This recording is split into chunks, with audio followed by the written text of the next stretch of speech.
आज हम लोग एक देखते हैं बहुत ही मस्ट बिहार बोर्ड के लिए जो है हम लोगों का सिलेबस या किसी भी बोर्ड के लिए एक बहुपद बड़ा ही महत्वपूर्ण हम लोगों का टॉपिक पड़ता है। तो इस टॉपिक को हम लोग समझते हैं कि आखिर बहुपद है क्या।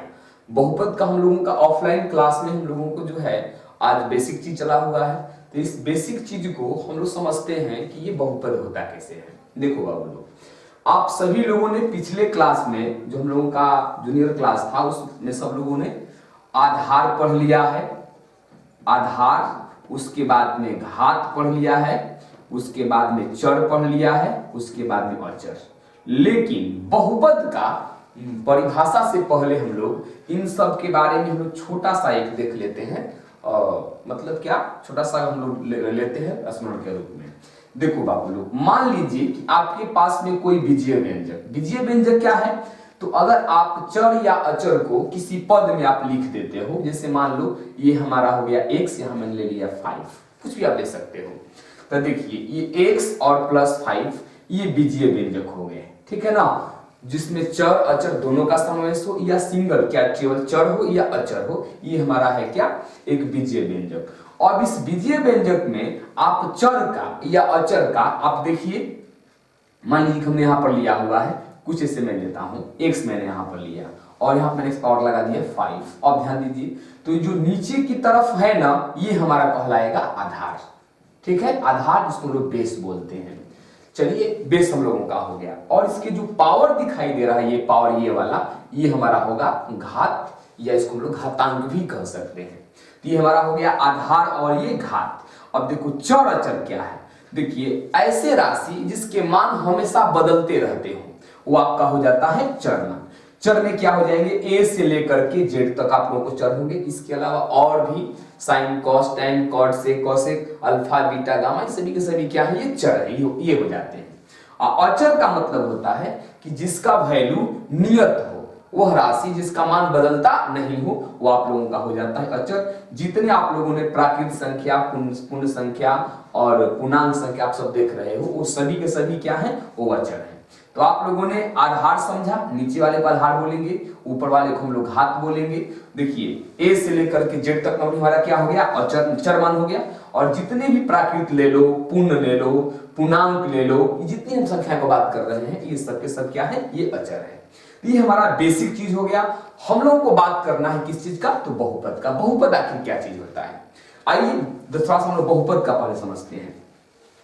देखो बाबू लोग, किसी भी बीजीय व्यंजक का देख लो, मान लो कि हमारे पास बीजीय व्यंजक मैंने यहाँ पर क्या कि 2x square minus 5x plus 4, ये हो गया हम लोगों का। अब देखो, अब यहाँ पर क्या है कि अब अगर आपको जांच करना है कि बहुपद कहेंगे किसको, तो आप नॉर्मली करिए क्या कि इसके चर का घात देखिए। तो बताइए, यहाँ पर चर है और यहाँ पर चर है और यहाँ अचर है, तो हम मत देखिए, आप लोग क्या करो कि चर को देखो। तो चर का घात यहाँ पर क्या है, 2 है, और यहाँ पर क्या है, तो कुछ इधर हम क्या मान लेंगे, 1 मान लेंगे। तो आप बताइए, घात कहता है कि चर के जो सबसे अधिकतम वाला वैल्यू होगा ना, वही आपका घात होगा। तो x का घात क्या हो जाएगा हम लोगों के पास में 2।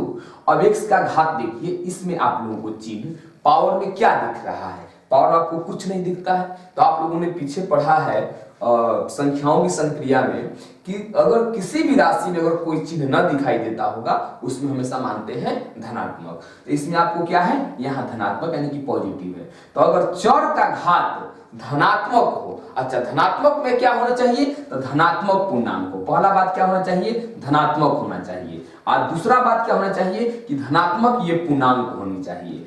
तो अगर आपको ऐसे किसी बीजीय व्यंजक का रूप दिखाई देता है कि किसी चर का घात धनात्मक है, उसको हम लोग क्या बोल देंगे कि वो हमारा बहुपद है। जैसे एक और एग्जांपल लेता हूं, मान लीजिए यहां हमने लिया कि 3x के पावर 5 प्लस 2x के पावर 3, यहां पर मैंने 2 ले लिया। अब देखिए यहां चर के देखिए घात क्या है, यहां चर का घात 5 है और यहां पर चर का घात 3 है। अब बताइए 5 और 3 में बड़ा कौन आप लोगों का हो गया, तो 5 हो गया, तो घात आपका 5 हो गया। अब बताइए इसके जो घात 5 है वो 5 धनात्मक है आखिर ऋणात्मक है, तो आपको चिन्ह कुछ नहीं दिख रहा है, तो ये आप लोगों का धनात्मक हो जाएगा। तो जैसे ही धनात्मक होगा आप लोगों का, तो समझ जाना आप लोगों को क्या है, ये बहुपद हो जाएगा। रुक जाइए एक बार और समझ लेते हैं। यहीं पर कभी कभी क्या होता है, ऐसे कर देता है कि मान लो कि हमारे पास कोई लेते हैं यहाँ पर क्या कि यहाँ मैंने ले लिया कि 2 अंडर रूट यहाँ पर मैंने x कर दिया और प्लस 5x स्क्वायर यहाँ प्लस 1 कर दिया। अब ध्यान से देखिएगा,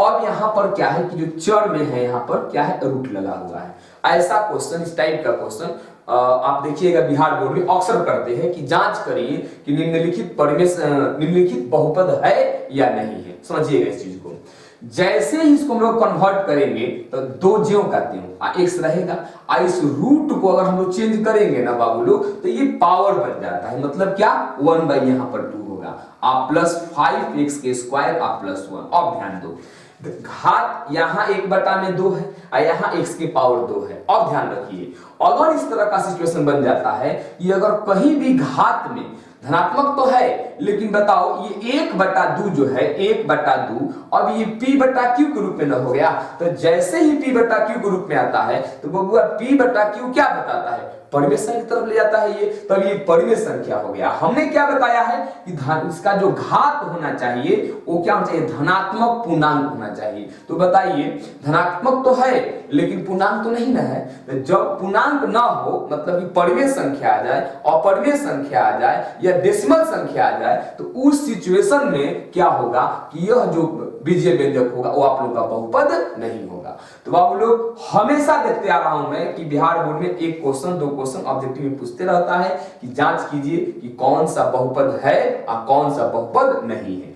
एक तो आप नॉर्मली इसे पावर रूप में देख सकते हो और एक आप लोग के रूट वाले पर जैसे ही चौड़ रूट में लगाया समझ जाओ कि वो आप लोगों का वो बहुपद नहीं होगा, क्योंकि जैसे ही वो रूट जो ऊपर की तरफ लगेगा ना तो ये 1/2 अर्थात परिमेय संख्या हो जाएगा। ये चीज ध्यान रखना। एक क्या करता है, एक क्वेश्चन और जरा समझिएगा, इस तरह का क्वेश्चन आता है अक्सर। हाँ, जैसे मान लो मैं यहां पर लेता हूं एग्जांपल क्या कि x आप प्लस यहां पर है 1/x। अब देखो, अब बच्चे समझते हैं कि चलिए इसमें पावर आपको कुछ नहीं है, हम यहाँ पर 1 मान लेते हैं। 1 मैंने मान लिया तो 1 प्लस है कि माइनस है, यानी कि प्लस में है, कुछ नहीं दिखाई दे रहा है, तो अर्थात कहने का मतलब ये धनात्मक है। तो बच्चे इसको सोचते हैं कि जब इसका धनात्मक चिन्ह दिख गया इट मींस क्या, यह बहुपद है, जबकि गलत हो गया, ये बहुपद नहीं है। कैसे, समझिए इसको।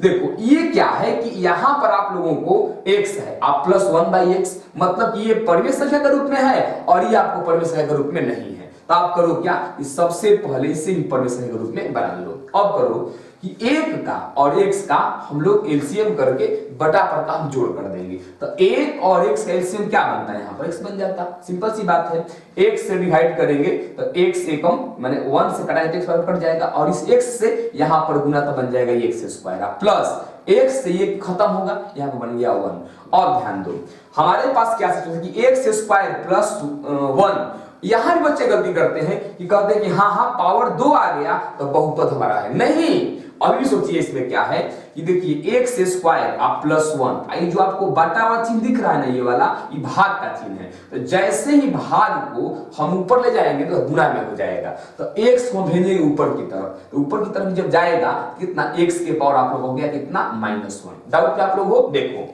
अरे भैया x के पावर कुछ नहीं है, नहीं है ना कुछ यहाँ पर पावर, जब x के पावर कुछ नहीं तो 1 मानोगे ना, तो 1 क्या है, पॉजिटिव है। तो जैसे ही जब ऊपर जाएगा इस बटा को खत्म करेंगे तो भाग बदलेगा गुना में, तो इसका जो पॉजिटिव तो क्या बन गया, नेगेटिव बन गया। अब देखिए अब इसको हम गुना करते हैं, अब यहाँ भी गुना होगा और यहाँ भी गुना होगा, तो x से x में गुना करेंगे तो पता है क्या बन जाएगा हम लोगों का, यानी x।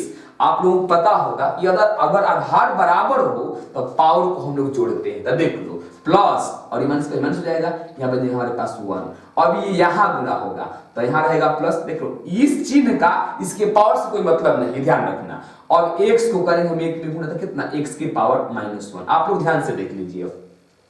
अब क्या है, यहां x की पावर प्लस में है और यहां x की पावर क्या हो गया, माइनस में हो गया। तो बाबू लोग बताओ ये जो दिखाई दे रहा है -1 ये ऋणात्मक संख्या हो गया ना, तो ऋणात्मक संख्या जैसे ही आएगा वह बाबू बहुपद नहीं हो सकता है। हमेशा कहता है बहुपद कि बीजीय व्यंजक का वैसा रूप जिसके चर का घात हमेशा धनात्मक पूर्णांक हो उसी को बहुपद कहा जाता है, और ये बहुपद नहीं कहलाएगा। एक आप लोगों ने नॉर्मल देख लिया घात पर, एक आप लोगों ने इसके बिफोर मैंने दिखाया वो रूट वाले दिखा दिया, और हमने दिखा दिया बटा वाला। इस टाइप से आप लोगों को घुमा फिरा करके पूछते रहता है कि जांच कीजिए कि बहुपद है या कि नहीं है। आशा है आप सभी विद्यार्थी को बहुपद अब छांटने में कोई दिक्कत नहीं होगा, आराम से 1 नंबर 2 नंबर का आप लोग ऑब्जेक्टिव प्रोसेस से पकड़ लीजिएगा। देखिएगा मैं अगले वीडियो में बहुपद के प्रकार आता हूं, कई प्रकार के बहुपद होते हैं। अगर आप लोगों को लगता है कि मैंने कुछ इससे हमारा बेनिफिट हो रहा है तो जरूर वीडियो को देखें, लाइक शेयर सब्सक्राइब करें। धन्यवाद।